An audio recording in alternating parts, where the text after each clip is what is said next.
রাজনীতিতে মৃত্যু কোনো নীরব ঘটনা না। সেই জন্যে রাজনৈতিক নেতার শেষকৃত্য বা মৃত্যু কখনোই কেবল ধর্মীয়, পারিবারিক বা ব্যক্তিগত ঘটনা না। এটা একটা জাতীয় ঘটনা, এটা একটা রাজনৈতিক ঘটনা। এই মৃত্যুর মধ্যে দিয়ে বাইর হয়ে আসে এক একটা মৃত্যুর স্পেসিফিক রাজনৈতিক তাৎপর্য। এই রাজনৈতিক তাৎপর্যটা হইল রাষ্ট্র, ক্ষমতা এবং জনগণের একটা যৌথ ভাষ্য। মাও সেতুং বলছিলেন, সব মানুষকেই মরতে হবে, কিন্তু সব মৃত্যু একরকম না। কিছু মৃত্যু তাই পর্বতের মতো ভারী, আর কিছু মৃত্যু পালকের মতো হালকা। মৃত্যু হলে তার শেষকৃত্য হবে। এক এক ধরনের শেষকৃত্য এক এক ধরনের রাষ্ট্রনৈতিক, রাজনৈতিক, দার্শনিক বার্তা দেয়। কয়েকদিনের মধ্যে আমরা দুইটা বিশাল জানাজা দেখলাম, দুইটা বিশাল মৃত্যু দেখলাম, হাদির আর খালেদা জিয়ার। বাংলাদেশের মানুষ আর একটা মৃত্যু এবং জানাজা দেখছিল, জিয়াউর রহমানের জানাজা। এই তিন মৃত্যুই তাই পাহাড়ের মতো ভারী, সেই জানাজাও ছিল বিশাল। এই তিন জানাজা কি একই ধরনের, একই বার্তা দেয়? না, এইগুলো প্রকৃতিগতভাবে আলাদা। এই জানাজাগুলোর রাজনৈতিক মূল্য আলাদা। আমি ভাবতেছিলাম যে এটা নিয়ে আমাদের একটা আলাপ হবে জাতীয় পর্যায়ে, দার্শনিক আলোচনা, ফিলোসফিক্যাল আলোচনা। সেটা হয় নাই, একেবারেই হয় নাই। এর ফলে যা হয়েছে, কোন জানাজায় কত লোক হয়েছে, এই ধরনের খুবই স্থূল আলোচনায় পর্যবসিত হয়েছে এই তিন বিশাল মৃত্যুর ঘটনা। আমার ফেসবুকে বিএনপির অনেকে এসে আশ্চর্যজনকভাবে উল্লাস করতেছে, বলতেছে এই যে দেখিস কত মানুষ আমাদের নেত্রীর জানাজায়। কেউ কেউ কইতেছে জানাজায় এত লোক দেখাই না, এখন সবাই তারেক রহমানের কাছে বেরিচ্ছে, বিএনপির বিজয় ঠেকায় কে। কি তামাশা! আসেন আমরা দেখি কিছু রাজনৈতিক মৃত্যু নিয়ে এই পৃথিবীতে একটা রাজনৈতিক এবং দার্শনিক ব্যাখ্যা দিয়ে দেখি, মৃত্যুর ঘটনাগুলো ব্যাখ্যা করি, কোন মৃত্যু আসলে কি বার্তা দেয়। খালেদা জিয়ার মৃত্যুর পরে এই বিশাল জানাজা কি আদৌ বিএনপির বিজয়কে নিশ্চিত করবে? আসেন সেই গভীর আলোচনায় ঢুকি। এই তিন বিশাল মৃত্যুর রাজনৈতিক তাৎপর্য কি?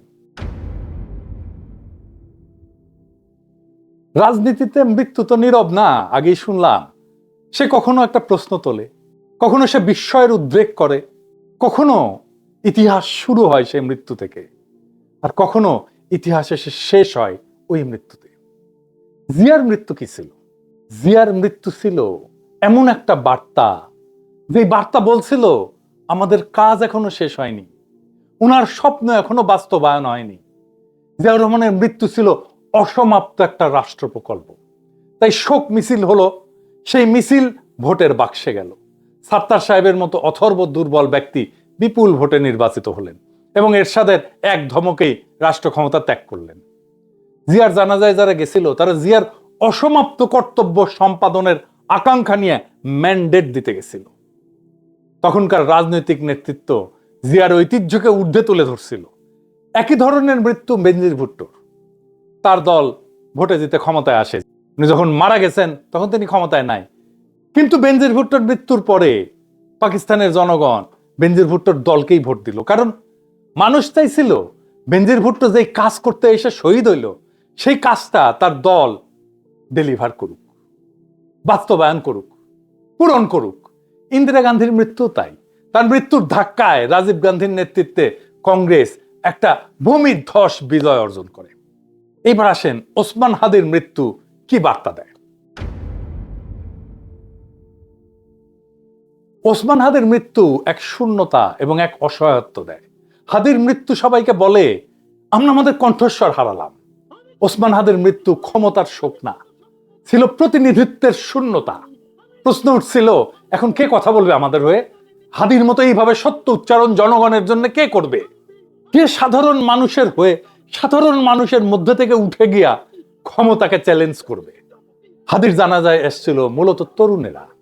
তরুণেরা আসছিল হাদির আদর্শ থেকে আদর্শ গ্রহণ করতে। ওইটা একটা ইতিহাসের শুরু। জিয়ার মৃত্যু ছিল ইতিহাসের মাঝখানে, হাদির মৃত্যু হলো ইতিহাসের শুরু। হাদির যেরকম মৃত্যু ছিল, একই ধরনের মৃত্যু ছিল মার্টিন লুথার কিং এর। এই দুইজনের মৃত্যুতেই তৈরি হয়েছিল একটা প্রতিনিধিত্বের ভ্যাকুয়াম, শূন্যতা। দুইজনেই ক্ষমতার শীর্ষেও ছিলেন না, রাষ্ট্রের আনুষ্ঠানিক কেন্দ্রেও ছিলেন না, কিন্তু সাধারণ মানুষের ভাষার প্রতিনিধি ছিলেন। তাদের মৃত্যুতে ক্ষমতার ভারসাম্য বদলায়নি, কিন্তু জনগণের মধ্যে তার কণ্ঠস্বর হারানোর শোক তৈরি হয়েছে। মানুষ প্রশ্ন করছে অসহায়ের মতো, উনি না থাকলে এই কথাগুলো কে বলবে? আজকে বলে না, হাদির মৃত্যুতে কে আমাদের মতো হয়ে এইভাবে কথা বলবে? কে আমাদের জন্য এইভাবে কথা বলবে? হাদির মৃত্যুতে এসে বলে না সবাই, কে এইভাবে এত সাধারণভাবে আমাদের কথাগুলো আবার বলবে? এইবার আসেন খালেদা জিয়ার মৃত্যু। খালেদা জিয়ার মৃত্যু একটা কমপ্লিটলি ডিফারেন্ট বার্তা দেয়। উনি রাজনীতিতে সক্রিয় ছিলেন না দীর্ঘদিন। ওনার মৃত্যুটা আসলে কি কি বার্তা দেয়? ওনার মৃত্যুটা আসলে কিসের প্রতীক? এই যে বিশাল জানাজা, এটা আসলে আমাদেরকে কি বলে, জাতিকে কি বলে? ওনার মৃত্যু একটা রাজনৈতিক অধ্যায়ের শেষ। খালেদা জিয়ার জানাজায় মানুষ ছিল অনেক, কিন্তু ওখানে রাজনীতি ছিল না, কারণ এটা ছিল ইতিহাসের সমাপ্তি, এটা কোনো সূচনা ছিল না। এইখানে একটা প্রজন্ম তাদের কালেকটিভ স্মৃতির সাথে বিচ্ছেদের বেদনা সবার সাথে ভাগ করে নিতে আসছিল। এইটাকে বলে হিস্টোরিক্যাল ক্লোজার। একটা অধ্যায় শেষ হয়ে গেল আমাদের প্রজন্মের জন্য, আমাদের দেশের জন্য। এটা শুধু খালেদা জিয়ার জীবনের, রাজনৈতিক জীবনের সফল পরিসমাপ্তিই না, যেই জনগোষ্ঠী খালেদা জিয়া আর জিয়ার রাজনীতি করে আসছে তাদের সাথেও একটা হিস্টোরিক ক্লোজার। বিএনপির এই মৃত্যুকে তুলনা করা যায় ইতিহাসে আরো দুই মৃত্যুর সাথে, মাদার তেরেসার মৃত্যু, নেলসন ম্যান্ডেলার মৃত্যু, আর তার সাথে একই রাস্তায় দাঁড়ায় খালেদা জিয়ার মৃত্যু, একটা রাজনৈতিক সিলসিলার পরিসমাপ্তি। তিনজনের মৃত্যুই ছিল হিস্টোরিক্যাল ক্লোজার, ইতিহাসের সমাপ্তি, সূচনার না। মাদার তেরেসার মৃত্যুতেও ক্ষমতার কোনো পরিবর্তন হয়নি, কেউ ভোটও চায়নি উনি, কারণ সবাই সবাই ওখানে গেছেন ওনাকে বিদায় জানাতে, কারণ ওনার জীবদ্দশাতে যা করার দরকার ছিল উনি করে গেছেন। এই শোক প্রকাশ ছিল কৃতজ্ঞতার। নেলসন ম্যান্ডেলার মৃত্যুতেও সারা দুনিয়া কাঁদছে, কিন্তু ওনার মৃত্যুতে কোনো বিপ্লব হয়নি, কোনো বিপ্লবের ডাকও নাই। ওনার মৃত্যুতে ওনার সংগ্রামী জীবনের প্রতি সবাই শ্রদ্ধা জানাইছে। খালেদা জিয়ার মৃত্যু, সেটাও একই রকম একটা অধ্যায়ের শেষ। বিশাল জনসমাগম ছিল, কিন্তু এই যে শোক, এইটা কোনো সলিড রাজনীতিতে কনভার্ট হয়নি, কারণ এই মৃত্যুর সাথে ক্ষমতার প্রশ্নটা জড়িত না। এই তিনটা মৃত্যুই, Mother Teresa, Nelson Mandela, Khaleda Zia, কোনোটাই অসমাপ্ত প্রকল্প না। তাই জানাজা হয়েছে জনসমুদ্র, কিন্তু কোনো স্লোগান ওঠেনি, শপথ হয়নি, যেটা হয়েছে হাদির জানাজায়।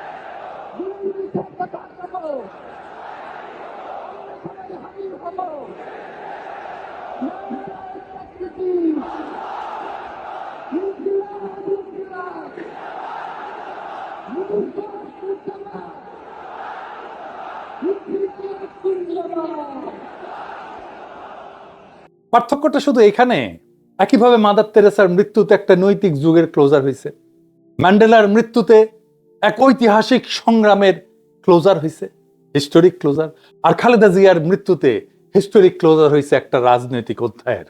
এমনকি তারেক রহমানের বক্তব্য বা নজরুল ইসলাম খানের বক্তব্য ছিল ওনার রাজনৈতিক জীবনের স্মরণ। আমি মরহুমা বেগম খালেদা জিয়ার বড় সন্তান তারেক রহমান। আমি আজকে এখানে উপস্থিত সকল ভাইয়েরা এবং বোনেরা যারা উপস্থিত আছেন, মরহুমা বেগম খালেদা জিয়া জীবিত থাকাকালীন অবস্থায় যদি আপনাদের কারো কাছ থেকে কোনো ঋণ নিয়ে থাকেন, দয়া করে আমার সাথে যোগাযোগ করবেন, আমি সেটি পরিশোধের ব্যবস্থা করব ইনশাআল্লাহ। একই সাথে উনি জীবিত থাকাকালীন অবস্থায় ওনার কোনো ব্যবহারে, ওনার কোনো কথায় যদি কেউ আঘাত পেয়ে থাকেন, তাহলে মরহুমার পক্ষ থেকে আমি আপনাদের কাছে ক্ষমা প্রার্থী। দোয়া করবেন আল্লাহ তাআলা যাতে ওনাকে বেহেশত দান করেন। আসসালামু আলাইকুম।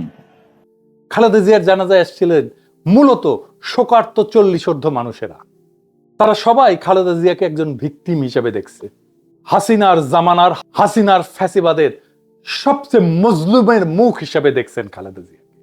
সেই খালেদা জিয়াকে বিদায় জানাতে সব কান্না থেকে ক্ষমতা উৎসরিত হয় না। কিছু মৃত্যু ইতিহাসের ক্লোজার হয়, ভবিষ্যৎ খুলে দেয় না। এগুলোই সেই মৃত্যু যেগুলো পাহাড়ের মতো ভারী কিন্তু নীরব।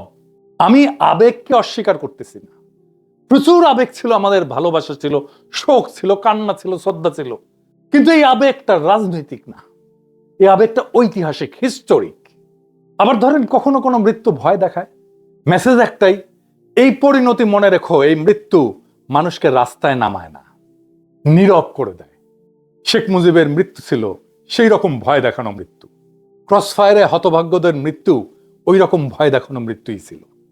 আজকের আলোচনার সবচেয়ে কঠিন কথাটা এখন বলতেই হয়, এই যে ভিড়, এই যে জনসমুদ্র, এরা ভোটের লাইনে দাঁড়ানো মানুষ না। এই ভিড় কোনো শপথ নিতে আসেন, এই ভিড় ভবিষ্যৎ চাইতে আসেন, এই ভিড় আসছে বিদায় দিতে, শ্রদ্ধা জানাতে। এই জানাজা বিএনপির শক্তির প্রমাণ না, এই জানাজা বিএনপির হিস্টোরিক্যাল ক্লোজার। এই মানুষগুলো খালেদা জিয়ার সাথে শুধু একজন নেত্রীকে না, নিজেদের রাজনীতিকেও নীরবে কবর দিয়ে গেল। এই জানাজা কোনো অসমাপ্ত রাজনৈতিক প্রকল্পের জানাজা না, এটা ছিল এক সমাপ্ত রাজনৈতিক প্রকল্পের বিদায়, শেষ বিদায়, হিস্টোরিক্যাল ক্লোজার। একটা প্রজন্মের রাজনৈতিক স্মৃতির শেষ দেখা। এই ভিড় আসলে শক্তি না, এই ভিড় আসলে বেদনা, এই কান্না আসলে সেই রাজনীতির বিদায় যেই রাজনীতির মূর্ত প্রতীক ছিলেন বেগম খালেদা জিয়া। এই মানুষগুলা খালেদা জিয়ার সাথে শুধু একজন নেত্রীকে না, নিজেদের রাজনৈতিক জীবনকেও নীরবে কবরে দিয়ে আসছে। কোনো স্লোগান ওঠেনি, কোনো শপথ হয়নি, কোনো ভবিষ্যৎ আঁকা হয়নি। আর যেখানে ভবিষ্যৎ আঁকা হয় না সেখানে রাজনীতি জন্মায় না। এই যে জনসমুদ্র আসছে, তারা শুধু খালেদা জিয়াকেই না, তারা বিএনপিকেও বিদায় জানাচ্ছে আনন্দের সাথে না, বরং বেদনার সাথে। কারণ যেই বিএনপি বাংলাদেশের আধিপত্যবাদের বিরুদ্ধে একটা শক্তিশালী রাজনৈতিক শক্তি হয়ে উঠছিল, সেই রাজনীতিকেই আজকের বিএনপি ত্যাগ করছে। সেই জন্য যেই প্রজন্ম বিএনপি করে আসছে তারা আজকে বিএনপি করতে পারতেছে না। যে প্রজন্ম বিএনপি করে আসছে, ভোট দিয়ে আসছে, তারা আজকের বিএনপির রাজনীতি আর করতে পারবে না, করা সম্ভব না। আজকের তরুণেরা তো বিএনপি করে না, তারা নতুন রাজনৈতিক শক্তির পিছনে দাঁড়াইতেছে, নতুন রাজনৈতিক দল তৈরি করতেছে। আর যারা পুরনো বিএনপি, তারাও আজকে বিএনপির সাথে চিরবিচ্ছেদ ঘটালো। তাদের সকলের জন্যই খালেদা জিয়া ছিলেন সেই বন্ধন যা তাদেরকে খুব দুর্বল করে হইলেও বেঁধে রাখছিল বিএনপির সাথে এতদিন। সেই বন্ধন ওই জানাজার দিনে একেবারে ছিন্ন হয়ে গেল। বিএনপির সাথে ওই প্রজন্মের সম্পর্ক শেষ। এটাই ছিল সেই দিনের পুরনো বিএনপি প্রজন্মের সুতীব্র বেদনার উৎস, ওই জনতার দ্বিগুণ বেদনার উৎস। এই ভিড়, এই জনস্রোত, এই প্লাবন, এই জনসমুদ্র বিএনপির পুনর্জন্মের সংকেত না। এই ভিড়, এই জনসমুদ্র বিএনপির শেষ স্মরণ। যারা আজ এই ভিড় দেখে উল্লাস করছে, তারা বুঝতে পারতেছে না ইতিহাস কখনো কান্না দিয়ে ক্ষমতা দেয় না। ইতিহাস ক্ষমতা দেয় তখনই যখন শোক প্রশ্নবোধক হয়, পূর্ণচ্ছেদ হয় না। আর খালেদা জিয়ার জানাজা ছিল একটা স্পষ্ট নীরব পূর্ণচ্ছেদ। এই জানাজা বিএনপিকে আগায় দেয়নি, এই জানাজা বিএনপিকে বিদায় জানাইছে, বেদনা ভরে, মর্যাদার সাথে, কিন্তু রাজনৈতিকভাবে চূড়ান্তভাবে। খালেদা জিয়ার স্মৃতি অমর হোক। ইনকিলাব জিন্দাবাদ।